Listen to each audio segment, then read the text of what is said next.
Digrii keessa buddeenni jilama badeessa Oromoon jedhu sana achi gaafa boombiin darbatamu maayik na'u jedhee anatu dhiisisaa ture. Dafee mirqaana sii galee yeroo jijjiiramaa sana osoo nyaatiin gara kiiloo 8 dabalee dhugaa dubbachuudhaaf abdii guddaadhaan mana kiraayii ishee birrii 2,500 keessaa beetinii bakka amma waan goon kan Oromooti jedhee naqee birrii 6,000 gale sii galee amma 12,000 irra ta'ee jira galata waaqaa. I'm serious. Murti wallahi you Muaz كنت غير ربي يجلس يا مرتي والله ربي مهاجتها على عباس يقول أكاكرت ما يادو ربنا الدنيا تنتي وان ركنا جئ وان ما ربي سينغر سيسين دالي هوري دالي دونغدو ورا إلمان ينقمد ورا قرت إلمان كي خسر رابه ودويدر رابه إلمان ساليها خدينا سالي فتلو أمة أفتلو أمة نما جت خد أرومو وصل الجنة nama ta'uu isaatitti dubbiin ammaan tana waa'ee aartii biroo osoo hin taane waa'ee ilmollee tana lameen harrumarraa eegalleeti isiniif jirra jennee isaan annan baay'ee waan na gammachiise tokko isin himu waan na gammachiise tokko isin amma gargaaramuu buuzeetu isin gammachiiseemi ani sanii miti maaltu na gammachiise isaan lameen bakka takka irratti argu nu kabajee dhufee takkee isa biratti argu asumaan jara kana hundaa wallahi isaanummaan nu galatoomaa jaalladha. سنيمتي مرتخية سنيمتي جالة والردر مقابل يوم والردر I'm serious تندبني والله تندبني نما توساتي أبو ربي ولي سيناريو حبيبي المانكية ربي ندارسين باسين ربي والله قرتي ربي نها أقرسيسو إثيوبيا تنرفيتو ما هو يسدي سنيبسا dhugaa dubbachuu fi amma hojjechaa turre gammachuu guddaadhaan namni akka takkeef buzee carroome hin jiru. Nuufi aballi isa taatu kaffaltiin xiqqoo taatu 2,300 iyyuu taatu malee kaffalteeyyuu Oromiyaa waliin geessee daawwachuu hin dandeessu. Akkasumatti murtii otoo si mijatee kallattii hundarra nuti Oromoo beekna baay'ee pirezidaantii Oromiyaa bulchuu caalaa Oromoo nutu beeka. Gaafa waa'ee Oromoo haasaan al tokko na dhukkuba beektaa miidiyaa kanarraa nuti warra guddaan gadi jedhee kabajeedha nuti warra hangafoonni dooktarri sheekni guddaan Oromoo baay'ee Oromoo irraa wanti baranne guddaatu xiqqaa kabaja Muaz beektaatis yeroo baay'ee beekta waan ta'eef kun imaanaadha beektaa liqii nurra galfata akka taatu dhabda yeroo jijjiiramaa sana keessa nuti siyaasan seene politikaan seene baay'ee amantii seene ani keessattuu gowwaadha TV jala taa'een bo'aa ture si galee gaafa jijjiiramni dhufu sana nuti qaxxitaadha waan ta'eef dafnee hojiirra ari'amne si galee namni as beezaa bitatee ari'ama miti eetu ari'ameessi waa qopheeffatee ari'ama siyaasa nutti hin fakkaanne wanti Oromoo aangoon Oromoo nutti dhufe kun siyaasa nutti hin fakkaanne ni politikaal masalanyi dhugaa dubbachuudhaaf miilaan warra isteediyeemii dhaqe keessaa tokko ana si galee innaa maal isin jechuun barbaade waggoota 7-8 sanbata tokko osoo mana waliin hojjenne waan ta'eef nuti kabajaa fi kunuunsa barruu ilmaan Oromoo irra turre waan ta'eef rakkinaan beeknu si galee achi jijjiirami gaafa dhufu Oromoon qoqqoodamuun bakka groupiin adda addaa wanta adda addaa girri keessa banne jechuudha nuti warra buddeeni jalamaan bade sana keessa. Baandiin keenya diigame laga xaafoodha. Hojjetaa mootummaa taaneeti nuti kan dhufne malee atiqqaattu nuti gaafuma biyyaa dhufne fuunee dhufne haadha manaa ammoo waan isin dhibbu. Ani mucaan gaafa mucaa waggaa 9 qaba. Maal isiniin jechuun barbaade kana keessa waltajjii irraas hin dhorkamne si galee wanti nuti hojjennu booddee gaafa nu gamu leeba ullaa isheetu sana har'a miskoolii gochuun qabeen karaa irratti natti dhufte Hayaat Addabaabayitti leeba ullaa isheetu sana gaafa buzeetti mu hin kolfe maaliif xiqqoon sodaate buzeen hin hidhamne iyyuu maaliif miskoolii gochuu qabna maaliif warra biyya bulchu kana waliin nyaachaa ture nuti yoo xiqqaate yeroo 10 yeroo 15 yeroo 20 waliin nyaanne orma miti. Kanaaf girri sana keessa hojii irraas hin ari'amne waltajjii irraas hin banne miidiyaa irraas beektu amala bulchiisa biyya keenya beektu bataam stupidity no stupidity dha bakka stupidity keessa jirra akkuma biyyaatti garuu inni biyya alaatii nama afeerusi warri biyya keessaa nama afeerusi sirbiif diggisiin Oromoo sana keessa si galee hin banne. Ittuu koronaan dhufe koronaa yeroo dhufe gaafa kanaaf buzee caalaa namni koronaa irratti hojjete hin jiru bakka konsertii koronaa qopheessu malee wanti nu hafe hin jiru argitanii itti faaruu tokko fayyaan fayyaa kan jedhu fa'a warra jalqaba du'u keessaa tokko ta'uu hin qabu inneetu nuti bar koronaadhaaf dhukkubichaan sodaannee miti kan sirbaa turre ittiin dinnicha bitachuuf faaruu sana hojjenne malee koronaa nyaanne. Sodaa du'aati malee sodaa gonkooti malee koronaa sodaannee miti nuti kan koronaa caalu the walking days dhukkubi jedhu addunyaa irratti sodaatamutu dhufe nuti warra rabbii guutuu Oromiyaa gaafa naannofnu gommaa konkolaataa nuti ittiin deemnu takkaa uratee hin beeku baay'ee keessa namaa ilaala rabbi garaa namaa ilaala waan ta'eef. Ammallee miira keessa galee wanti hin boo'ee fi isuma dhugumaa isinitti buufe nuti birrii hin beennu birrii gaafa argannu itti fayyadamna birriin nuuf waaqa keenya miti.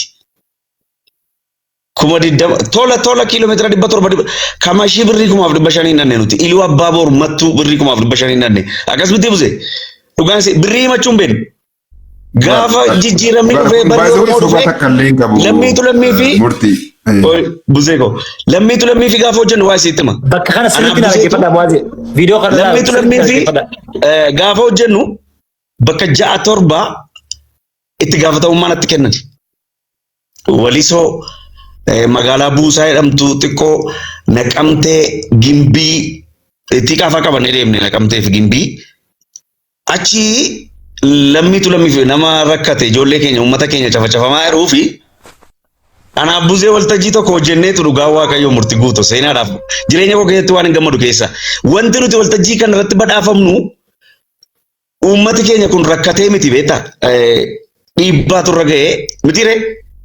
Bishaan Ayilaandii nama 2-3 bituu dandeesse ennee ishee badhaafamne fa'aa ergine dhugaa waaqayyoo jechuudha. Halkanni kun ragaadha rabbii.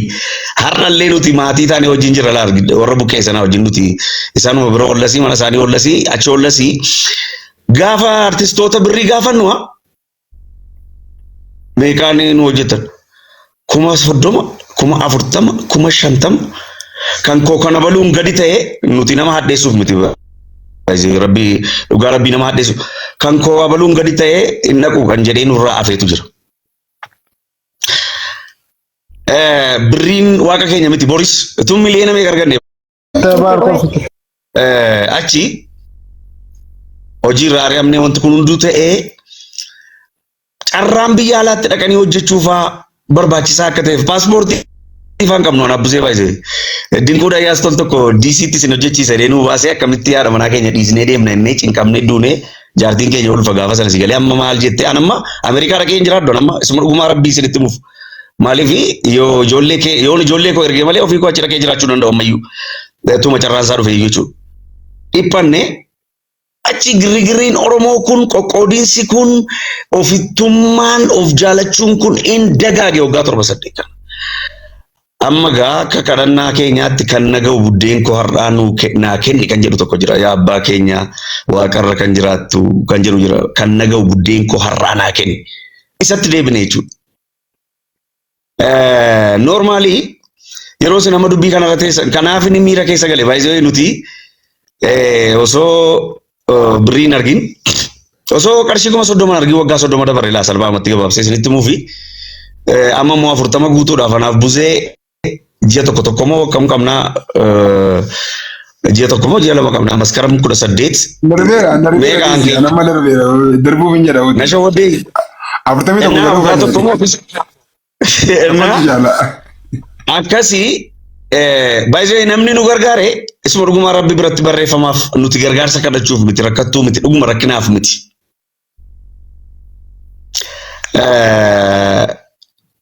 Nummoo maali wanti barbaadnu maal barbaaddu waan jettanii fi dhalli namaa sustainable biizinesii xiqqoo tokko qabaachuu qaba. Mana rifeensaa tokko yoo qabaatte amma mana rifeensaa spiikeriidhuma kireeffamtu yoo qabaatte amma si shaffanti jechuudha rakkoo kee as beezaa ishee kushiinaa waan adda addaa si shaffanti jechuudha. Osoo manni kee irratee jiru otoo manni keeti jaartiin miskoolisti gootuu miiseejii si barreessitu walaloo feedaloo ati barreessitu hin jiru qoosaan ati qoostu hin jiru isa bara sana qoosne iyyuu jechuudha gaafa odaa baasii hojjennu buskutii shaayiidhaan nannee hojjenne aanin irraanfadhu isa Oromiyaan birrii 3 nuu kaffalee galanni isaaniif haa ta'u maal isiniin jechuun barbaade walumaa galatti nuti birrii arginee hin beeknu.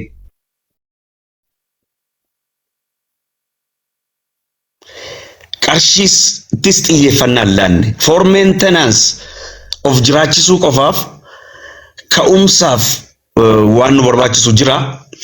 Sanaaf immoo tsalootii halkanii guyyaa godhachaa irra dhugaa waaqayyoon isinitti hima. እግዚአብሔር ምስክሬ ነው ani namatti boo irra waaqatti boo wayya jedheetanii kilaasii makee keessa galtee rabbi muumentii tokkotti jiru namaa jijjiiruu danda'a waan ta'eef ammas miira keessan galaa galatoomaa isiniin jechuu barbaada. Takkee guddaa galatoomee. Wallahi guddaa nu galatoomee takkee xiyya Mu'aazii dubbadhu afaan isa qabee ifama guddaa maaliin jechuu barbaada ammallee irra deebi'ee waan hin barbaadu jira. Nuti hundi waan feenu jira. Haga macarrashaatti isin waliin jirra. Bakka itti hojjetamuu qabuu fi waan godhuu dandeenyu hundaan isin bira jirra. Amma wanni tokko nuti isin irraa feenu bakka dhabaatti illee waliin oolaa bakka harkataa qofatti miti. Bakka dhabaatti illee ganaaf illee wal biratti isin arguu feena. Amma barbuseeni birrii isin amma kennitaniif kanaaf raafaa amma ganama naa erga baratuun hirribaan ka'infa. Dhugaa rabbiiti. Hakuma isaa isinitti dhugaa rabbiin isinitti himaa. Nuti illee kafee nu san ilaa gartee. Okay. Wayin barbaada murtiye sagantaan illeen buzeeti garuu obboleessa keenya takkee haala isaatis waa hedduu tokko keessatti dhaga'uu jirtan keessatti wanti jira guyyaa biraas sagantaa walirra qabuun isa akkuma jirtu ta'e. Akkuma jiru ta'e ammaa'u maaliin deema maal nutti himu jira maal kiraa qaban. Eenyutu nurraa gammachiisa takkee eenyu. Mee namni tokko takkee nurraa surprise godhu. Walaa obboleessa keenya obboleessa nyaata obboleessa keenya galatoomii gifti dhaansiitu nurraa xiqqoo mana kan shaan nurraa gootanii galatoomii itti aansee namni tokko. Alanjiin birrii penshanii galee jira qarshii 889 fi 100 akkaawuntii korra galee jira. Anaa isinirraa gammachis mucaa ijoollee tan akkasuma gura garuu wallaahi wabillaa maa dhufe habiibi mataa gubbaana jirta bara wallaahi oogis takka Mu'aazii maa dhufe waan ji'a anaa isinirraa gammachisa osoo anas jiru mooyinaan ji'a. Family mee nama kumaa dhibba lamaa jirtanii follow gootanii ol guddisee hunoo achitti follow gootanii. Oh my god ammuma risiita naa erga eessatti erguu qaba akkaawuntii eenyu gaafanna ishee. Katakkeedha takkee kuma tokko takkee. Takkee ni mataa mee gaddu tokko. Takkee mee akkaawuntii kan keessa. Kan takkee galchee amma achirratti. Qoy maa dhufe akkasuma naa taasisiif erga na obsa akkasuma kuma tokko takkee. 52. Kuma tokko bismillah 52. 38. 38. 13. 13. 769. 769 na dhaggeeffadhu kuma tokko 52 38 13 769. Yes. Maqaa guutuu. Takkeedha maqaan takkala. Takkaalliin Tasfaa Gammachuu.